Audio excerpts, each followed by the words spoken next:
chemistry. السلام علیکم. د یو نوی ویډیو سره د یو نوی ټاپک سره زه حاضر یم. زما نوم دی محمد عدنان خان او تاسو زما یوټیوب چینل ګورئ ایکسپلور د ورډ اف کیمستري. نننی ټاپک ډیر امپورټنټ ډیر اهم ټاپک دی. دا ټاپک زموږ سره دی اکسیډیشن سټیټ یا اکسیډیشن نمبر ورته هم ویلی شي او رول فار اساینینګ د اکسیډیشن سټیټ یا نمبر. یعنی اکسیډیشن سټیټ څه ته وایي او د اکسیډیشن سټیټ دپاره رول څه دي چې په کمپاوند کې په مالیکیول کې په د اټم به چارج څه وي. ټیک شو؟ دا ټاپک به ډسکس کوو. راځو ټاپک ته. اول ډیفینیشن د اکسیډیشن سټیټ یا اکسیډیشن نمبر. د اپیرنٹ څه ته وایي او یا ورته کرنټ وایي، موجوده ته وایي. چارج څو قسمه دی؟ دوه قسمه دی، پازیټیو دی یا نیگیټیو دی. which on atom would have molecule or ion. چې کله په مالیکول باندې، په آین باندې، په اټم باندې کرنٹ، مقصد دا دی چې کله یو اټم الکترون لوز کی، آین جوړ کی، یا یو آین وي د مخکې نه الکترون څه کوي؟ لوز کوي یا گین کوي، فردر هم گین کوي. یا مالیکول دی هغه الکترون لوز کوي، په دې کې یو اټم دی هغه الکترون لوز کوي یا په خپل لوز کوي یا الکترون اکسپټ کوي. د د وجې نه په د باندې کم چارج راشي، کرنٹ چارج موجوده، سو اٹ از کالڈ اکسیډیشن نمبر یا اکسیډیشن سټیټ. څه بولته وایي؟ اکسیډیشن نمبر یا اکسیډیشن سټیټ بولته. اکسیډیشن سټیټ دوه قسمه دی. یا به د اکسیډیشن سټیټ څه وي؟ پازیټیو وي او یا به څه وي؟ نیگیټیو وي. که پازیټیو وو الکترون به لوز کړی وي، که نیگیټیو وو الکترون به اکسپټ کړی وي. سمپل خبره، ان سمپل ورډ. لکه فار ایگزامپل دا هایدروجن دی، په ده باندې دا پازیټیو چارج ولې راغلی دی؟ ځکه چې لوز اف الکترون شوي دي. دا اکسیجن دی، په دې اکسیجن باندې دا نیگیټیو چارج ولې راغلی دی؟ ځکه چې گین اف الکترون شوي دي. نو لوز اف الکترون انډیکیټ پازیټیو چارج. دا پازیټیو چارج مونږ ته ښیي چې آیا دلته الکترون لوز شوي دي. پازیټیو چارج ځکه راغلی دی. د پروټانو تعداد په دې مالیکول کې، په دې اټم کې وسیوا شو، په دې آین کې وسیوا شو، ځکه خو پازیټیو چارج اپیر شو. په دې اټم مالیکول آین کې په د باندې نیگیټیو چارج ځکه راغی چې د سره خپل الکترون نورې د بل چا نه واخیستو، ځکه په د باندې نیگیټیو چارج راغی. د نیگیټیو چارج د الکترونو تعداد ورسره څه شو؟ سیوا شو، ځکه پرې نیگیټیو چارج راغی.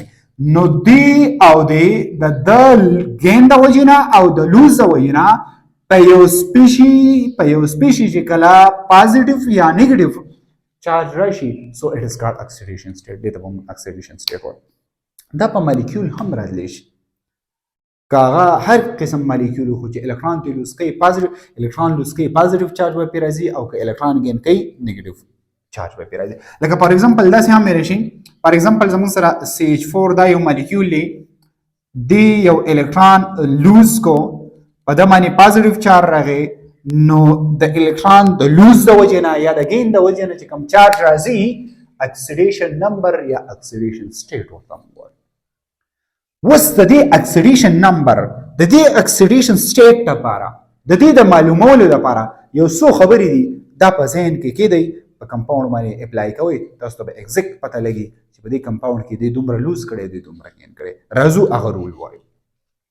اکسیډیشن نمبر فار فری ایلیمنټس. اکسیډیشن نمبر فار فری ایلیمنټس مقصد څه نه چې هغه ایلیمنټ خو تاسو پیژنئ که نه چې سیم اټمونه رایوځای شي، سو اټ از کالډ ایلیمنټ. نو د دې به اکسیډیشن سټیټ څه وي؟ زیرو وي. دا چې څومره ایلیمنټس دي د اکسیډیشن سټیټ زیرو دی. ولې؟ ځکه اکسیډیشن سټیټ به اله وایي چې کله اټمونه ډیفرنټ وي، چې اټمونه سیم وي، نو تاسو پاور نشي ډیسایډ کولی. ولې؟ ځکه چې د دې پاور او د دې پاور سیم دی، نو تاسو نشي ویلی چې د دې پاور سیوالی او د دې کم دی. ولې؟ اټمونه سیم دي. نو اکسیډیشن سټیټ به هم اساین کوئ. په ده به پازیټیو نیگیټیو چارج هم نه لګوئ، په ده باندې به کم چارج لګوئ؟ زیرو. د څومره مالیکول چې ما لګولي په دې باندې به چارج زیرو وي. رول نمبر فرست. رول نمبر 2، هایدروجن اکسیډیشن نمبر یا اکسیډیشن سټیټ.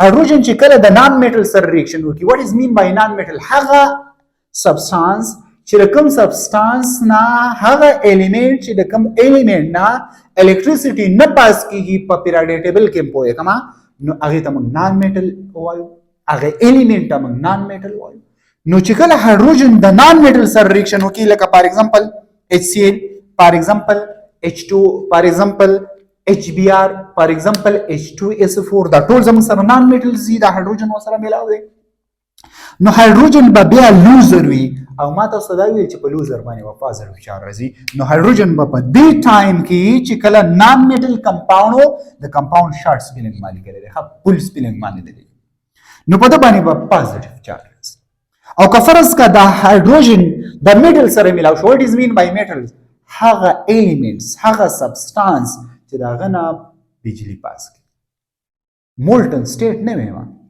چې په اوریجنل کوم فارم کې هغه فارم ویما نو په هغه کې کله بجلی پاس کیږي نو هغه ته موږ څه وایو میټل وایو مین ګډ کنډکټر اف هیټ ان الکتریسيټي ته موږ میټلز وایو فار ایگزامپل NaH په دې کې په دې باندې -1 چارج وي په هایدروجن باندې او په دې کې به هم په دې باندې ماینس چارج وي نو په نان میټل کې چې کوم زموږ سره نان میټل چې کوم کمپاوند دی پای کې هایدروجن دی نو هایدروجن ما اکټ لایک لوزر او چې کوم میټل کمپاوند دی پای کې هایدروجن دی هغه به اکټ لایک گینر دا به میټل الکترون اخلي دا زموږ سره دویم نمبر څه شو پوینټ نمبر 3 اکسیډیشن سټیټ اف اکسیجن اکسیډیشن سټیټ اف اکسیجن اکسیډیشن په عام حالت کې د اکسیجن اکسیډیشن سټیټ وایو په عام حالت کې دا به -2 وي چې کله -2 داسې کمپاوند چې هغه کمپاوند کې د اکسیجن اکسیډیشن سټیټ -2 دغه کمپاوند ته موږ نارمل کمپاوند وایو څه ورته وایو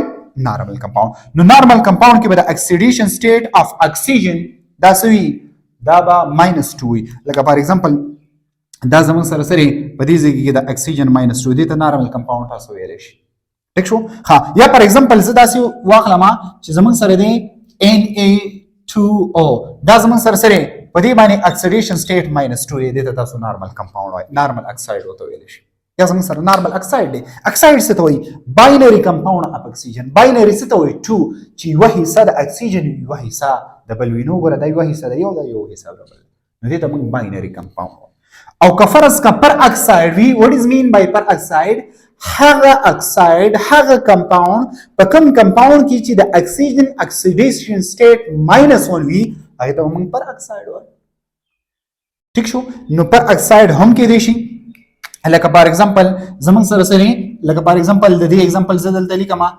LiOH نو اوس دې کې وګورئ LiO دا زموږ سره LiO دا اوس وګورئ په دې کې زموږ سره د اکسیجن اکسیډیشن سټیټ دا به څه وي دا به -1 وي څه به وي -1 وي نو دا زموږ سره پر اکساید دی بیا زموږ سره سوپر اکساید دی سوپر اکساید څه ته وایي هغه د اکسیجن کمپاوند چې په کوم کې د اکسیجن ویلنسي -1 اور 2 راشي هغه ته به موږ سوپر اکساید لکه فار ایگزامپل K2O دا زموږ سره په دې کمپاوند کې د اکسیجن اکسیډیشن سټیټ سره د اکسیجن KO2 دی داسې د اکسیجن اکسیډیشن سټیټ -1 اور 2 دی ګوره د دې +1 دی د دې موږ معلومو نو د دې +1 څنګه دی نو +1 به ولګوي ولې یو الکترون دی یو الکترون لوزر دی اکسیجن خو موږ معلومو نو چې کوم سیز معلوموي x په لګوي اکسیجن 2 دی ځکه 2x لګوما 2x ولګوا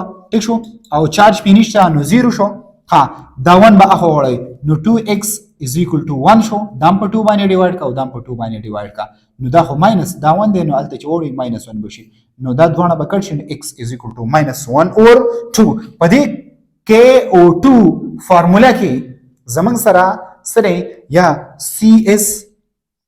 CSO2 دا کمپاوند په دې کې د اکسیډیشن سټیټ اف اکسیجن سره -1 اور 2 نو this type of compound ته موږ سوایو سوپر اکساید ورته وایي سپورت وایي سوپر اکساید ورته وایي نو په سوپر اکساید کې د اکسیجن ویلنسي -1 third number کم اکساید دی third number زموږ سره داسې اکساید دی لکه فار ایگزامپل OF2 په دې کې با واحد داسې یو کمپاوند دی چې OF2 په دې کې د اکسیجن اکسیډیشن سټیټ +2 دی لکه فار ایگزامپل زموږ سره ٹھیک شو نو دې هو غوري د اکسیجن اکسیډیشن سټیټ سلور دی یو داري بل داري بلداري خو مینلی چې کوم اکسلریشن سټیټ دی هغه زموږ سره -2 دی په نارمل حالت کې.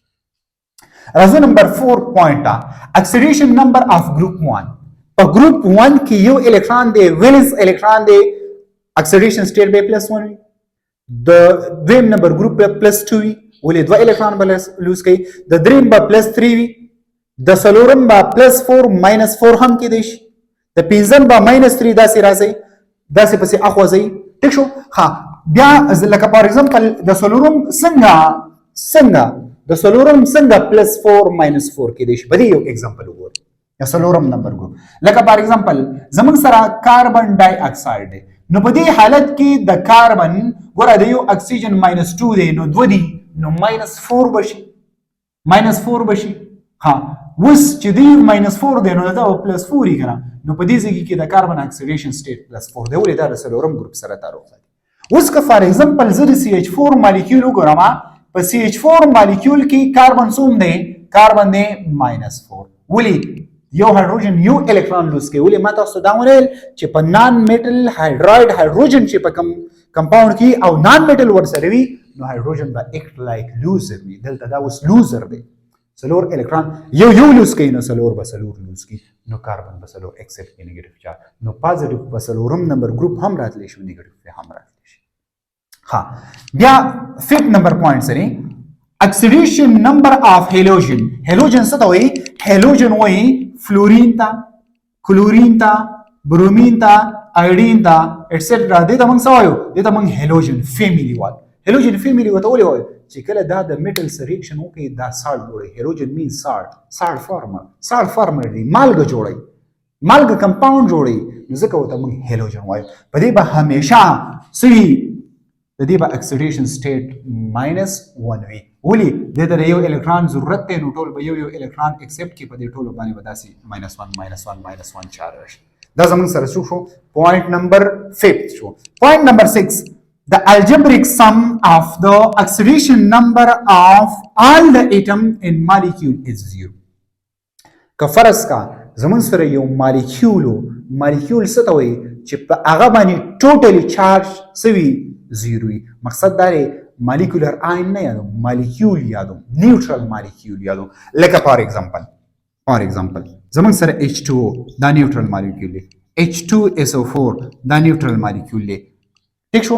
نیوټرل مالیکول مقصد ان د بیس اف اکسیډیشن سټیټ یادوم څومره لوز څومره گین شوی دی چې څومره لوز شوی دی هغه عمره به گین شوی. وګورئ په دې ځای کې وګورئ په هایدروجن باندې +2 چارج دی دوه الکترون یې لوز کړي نو اکسیجن به دوه غسي +2 -2 it is equal to 0. ها دلته هایدروجن دوه الکترون لوز کړي دي اکسیجن سو اغسي دي اته دلته دې سو لوز کړي شپږ نو +8 دي او -8 is equal to 0. د دې پوینټ مقصد دا دی چې تاسو یو کمپاوند واخلئ او په دغه کمپاوند کې تاسو د دې اکسیډیشن سټیټ معلوموي د مالیکول اکسیډیشن سټیټ معلوموي په دغه چارج که فرض که چارج وینو دا به ټوټلی د 0 برابر وي جست لایک واټر H2SO4 نور هم اغستی شي ډېر زیات نور هم اغستی شي ټیک شو. خو ما تاسو ته یو د ایگزامپل تاسو له درکړم ټیک شو. ها د الجبریک سم پوینټ نمبر 8 ته راځو پوینټ نمبر 6 شو 7 ته راځو. ها 7 number point the algebraic sum of the oxidation number of all the atoms in ion is equal to its charge. مقصد دا دی for example زمون سره یو کمپاوند دی دا کمپاوند +1 CH3+1 نو که فرض کا موږ د دې الجبریک سم کوو نو په دې باندې چارج سره +1 دی نو د دې کمپاوند باندې چې را کم چارج دی او په دې کمپاوند کې موږ د اټمونو سوکو د اټمونو چې کم گین او لوز دی دا موږ جمع کوو نو دا به د دې په دې کم آین چې کم چارج دی دغه آین به برابر ٹھیک شو. یو ایگزامپل زه تاسو ته کومه په دې بوک کې یو ایگزامپل ورکړی دی ها K2Cr2O7 دا ایگزامپل ډیر امپورټنٹ دی K2Cr2O7 دا زمون سره پوټاشیم ډایکرومیټ دی ټیک شو. ها نو دا زمون سره د دې اوس موږ معلومو د کرومیم د دې اکسیډیشن سټیټ معلومو د اکسیډیشن سټیټ به تاسو څنګه معلوموي طریقه یاد کړئ. ها دا د اولنی ګروپ سره تعلق ساتي د اولنی ګروپ اکسیډیشن سټیټ سره +1 دی نو سوري 2 دی دې په ځای یو په ځای +1 ولګوي نو 2 دی نو +2 بشي ټیک شو.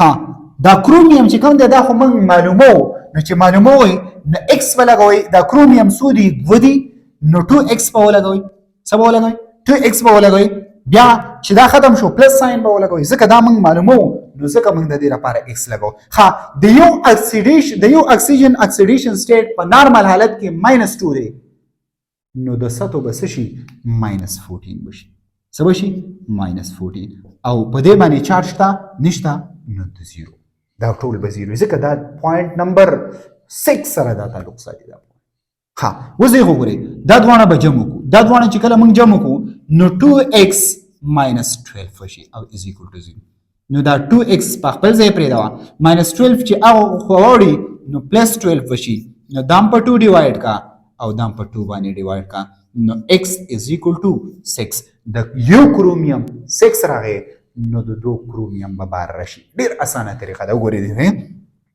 دا زموږ سره د دې سره +2 دی د دې -14 دی دا رې ما لګولې +2 -14 منګه سو لګو چې دا ټوټلی د 0 برابر شي وګورئ دا ونه چې منګه کله جمع کوو نو -12 راځي د منځ کې سو لګو ما +12 ولګاو کنه چې +14 شي او -14 شي ټوټلی 0 شي نو دا د 6 نمبر پوینټ سره تعلق ساتي نو چې څومره اگزامپل تاسو په ټرای وکړئ که نه پوهی په کمنټس کې ماته ولیکئ تاسو ته به زه په اکسیډیشن سټیټ باندې یو بله ویډیو بیا اپلوډ کوم. تھینک یو ویری مچ.